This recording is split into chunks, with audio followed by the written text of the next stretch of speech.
Jeg hedder Sune, og jeg er operatør på vores anlæg.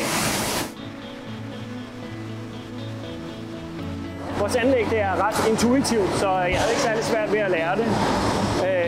Det er ret meget lige til. Det var nemt at gå til, det er nemt at programmere robotten. Først skriver jeg navnet ind på programmet, hvad det skal hedde, og gemmer programmet. Efterfølgende så tager jeg håndpistolen og lærer ligesom robotten, hvad den skal lave. Så optager man programmet. Derefter så gemmer man programmet i robotten, og efter det så hiver jeg robotten ud og siger run program til den, og så kører den helt af sig selv og laver det, jeg har gjort.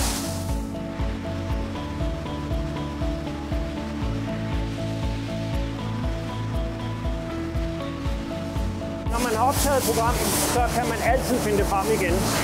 Og så den husker jo, fordi det er en robot. Så den husker, hvad det er, den har lavet før. Og man kan også ændre programmerne.